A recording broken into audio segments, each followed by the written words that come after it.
नमस्कार, मैं हूं मोहम्मद राशिद हुसैन और आप देख रहे हैं वतन भास्कर न्यूज। इस समय हम लोग मर्यादपुर में मौजूद हैं, कार्यालय पे मौजूद हैं। हमारे साथ जुड़े हुए हैं राम ध्यान चौहान, जो कुतुबपुर के निवासी हैं और रामपुर थाना क्षेत्र में इनका घर पड़ता है। इनके ऊपर आरोप है कि बीएलएस ग्रुप के तरफ से जो बीएलएस ग्रुप ऑफ इंडिया है उसमें अधिवक्ता बन के लोगों को ठगने का काम किया है। लेकिन यहाँ पे जब इनसे हमारी मुलाकात हुई तो जो इनके पास डॉक्यूमेंट्स है उससे साबित होता है कि ये कोई अधिवक्ता नहीं थे, बल्कि ये एजेंट थे। बीएलएस ग्रुप ऑफ कंपनी में एक एजेंट के रूप में ये काम करते थे। जिस तरह से एलआईसी अपना काम करती हैं उस तरह से ये भी अपना काम करते थे। लेकिन जब मामला बिगड़ गया और कंपनी यहाँ से भाग गई, उसके बाद इनके ऊपर आरोप और प्रत्यारोप का दौर चालू हो गया और इस समय इनके ऊपर मुकदमा रामपुर थाना में दर्ज करा दिया गया है, जिसमें एजेंट बतौर एजेंट हटा करके इनको अधिवक्ता घोषित किया गया और 419, 420, 504, 506, 138 से कई धाराएं इनके ऊपर लगाई गई है। आज ये हमारे साथ मौजूद है। क्या नाम है सर आपका? मेरा नाम सर राम ध्यान चौहान। ग्राम सभा क्या है? ग्राम सभा कुतुबपुर धन्यवाद। और थाना पर कौन सा थाना रामपुर। सर क्या मामला है आपके ऊपर जो है कि गबन का आरोप लगाया गया है कि आप बीएलएस कंपनी या ग्रुप में आप जो है कि अधिवक्ता बताकर लोगों को ठगने का काम किया, इसमें सच्चाई कितनी है? सर जो भी हमारे ऊपर आरोप प्रत्यारोप है सब ये बुनियाद है। मैं 2012-13 में एक कंपनी आई मार्केट में बीएलएस ग्रुप करके। मैं बेरोजगार था, इधर उधर घूम रहा था, भटक रहा था। उस समय तमाम कंपनियां सहारा जैसे अन्य कंपनियां भी चल रही थी। हम भी सोचे कि चलिए गवर्नमेंट की गाइडलाइन में यह कंपनी चल रही है, हम भी अपना काम शुरू किए। काम शुरू किए, लोगों का पैसा इन्वेस्ट कराना शुरू किए। करीब करीब 19 तक सब कुछ ठीक ठाक चला। 19 में जो है कंपनी भग गई। कंपनी का मालिक भग गया छोड़ छाड़ करके। अब हम लोग पूरी तरह से बेतहाशा इधर उधर परेशान होने लगे, क्योंकि बहुत से सारे लोगों का पैसा उन्होंने इन्वेस्ट कराया। पब्लिक हम लोगों के पीछे पड़ गई।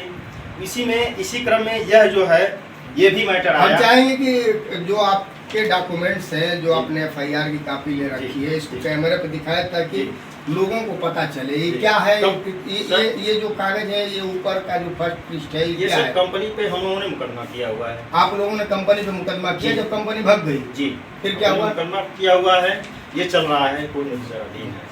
सर हम लोग पब्लिक से भी परेशान हैं। इधर प्रशासन भी हमारे तरफ से और हमारे ऊपर इस तरह का जो है नारे लगा करके और हमको अपराधी घोषित कर दिया है। सर हम पहले से ही बहुत ज़्यादा डिस्टर्ब हैं। मानसिक रूप से आप पहले से भी बहुत परेशान हैं। बहुत सर हम लोग डिस्टर्ब हैं, क्योंकि अच्छा, आपने जो पैसा लोगों से लिया और पैसा आपने जो जमा किया उसके क्या प्रूफ है आपके पास? सर जितने भी हमने पैसा जमा कराया है उसके प्रूफ में रसीद और बांड पासबुक हम लोगों ने कस्टमर को दिया, सबको दे रखा है। सबको दे रखा है। अभी ये जो हाथ में जो लिए हैं आप, ये क्या है अभी आप दिखा रहे हैं?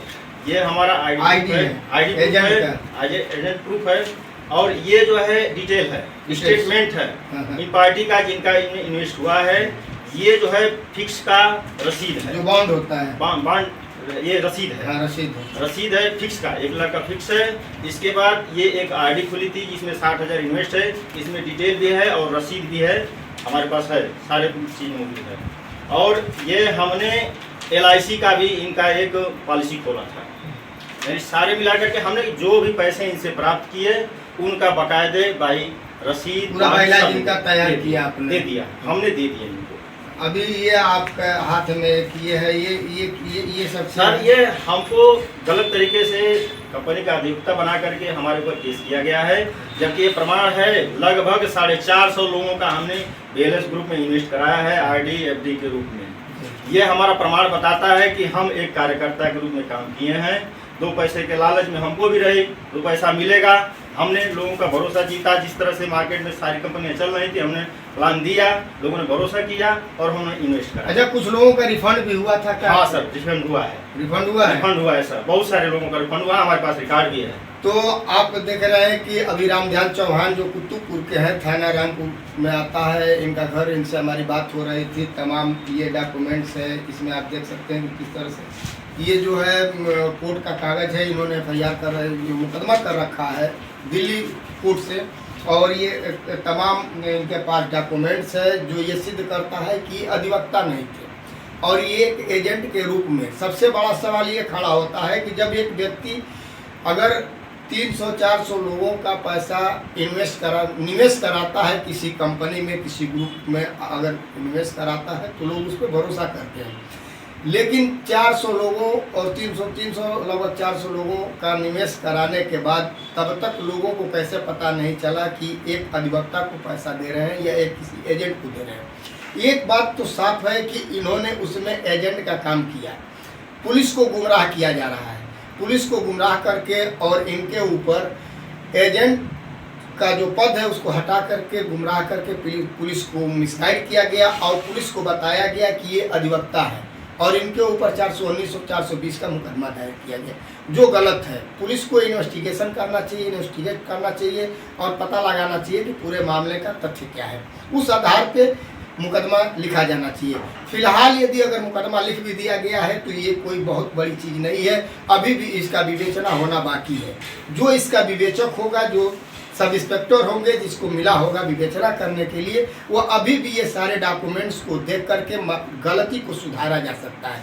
लेकिन इस खबर के बाद देखना ये है कि क्या प्रशासन हरकत में आती है और इनकी मदद करती है, क्योंकि मैं आपको बता दूं कि कंपनी बंद होने के बाद आदमी टूट जाता है, लेकिन ये शख्स अभी भी क्षेत्र में बना हुआ है, प्रयास कर रहा है कि मैं लोगों का पैसा वापस करा दूँ। तो ये अपने आप में बहुत बड़ी चीज़ है। और एक चीज़ और हम आपको बता दें कि इसमें बिना जांच का कोई चार्जशीट नहीं लगनी चाहिए। तो आपने देखा कि किस तरह से पूरा हमने मामले को बताया और समझाने का प्रयास किया कि लोगों तक ये हमारी बात पहुँचे। हमारे साथ जो रामाध्यान चौहान जिनके ऊपर मुकदमा लग चुका है लोगों के द्वारा मिसगाइड करके प्रशासन को, और प्रशासन मिसगाइड हो भी गई है, इसमें कोई शक नहीं है, क्योंकि ये जो डॉक्यूमेंट्स है ये साबित कर रहे हैं। दोनों पक्ष को बुला करके मामले को पहले समझना चाहिए था, उसके बाद इस मामले पे जाना चाहिए था कि मुकदमा लिखना है या समझौता का है। मामला कोर्ट में चल रहा है, इस पर इनका वर्जन जान लेते हैं कि ये अब क्या कर रहे हैं, अब क्या आपके दिमाग में है, अब आप क्या कहना चाहेंगे? सर, हम लोग पूरी तरह से दिन रात एक हुए हैं, कंपनी फर्जियों के हम लोग मुकदमा किए हैं, लगातार अपना भागदौड़ जारी है और हमारा पूरा प्रयास है कि हम अपने रहते लोगों का पैसा रिफंड कराएं। लेकिन अगर पब्लिक अगर हम लोगों को इस तरह प्रताड़ित करेगी, प्रशासन भी हमारा सहयोग नहीं करेगा, हम लड़ रहे हैं, पब्लिक के लिए ही लड़ रहे हैं। अन्यथा इस परिस्थिति में जहर खाने के अलावा हमारे पास कोई विकल्प नहीं बचेगा, क्योंकि हम सामाजिक रूप से, आर्थिक रूप से हर तरह से टूट चुके हैं। जनता हमारे दरवाजे हर रोज़ 10-5 की संख्या में आती है।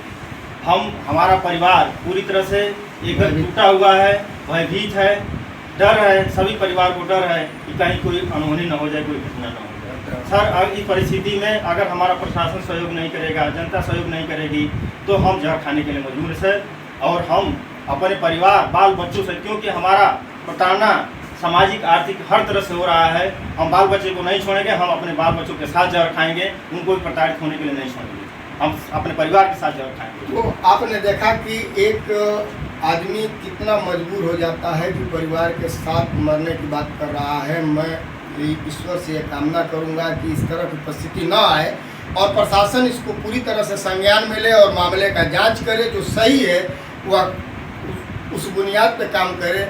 अगर एफआईआर लिखने योग्य है तो एफआईआर प्रशासन लिखे, और जिस तरह से इन्होंने कागजात दिखाए हैं तो ये एफआईआर लिखने का कोई मसला ही नहीं बनता है, क्योंकि सभी लोगों ने अपने विवेक से पैसा जमा किया है और रिकॉर्ड है, इसमें एक एक पैसे का रिकॉर्ड है जो प्रशासन को देखना चाहिए और इसको सबमिट करके अपने हिसाब से निर्णय लेना चाहिए। बाकी न्यायालय का मामला है,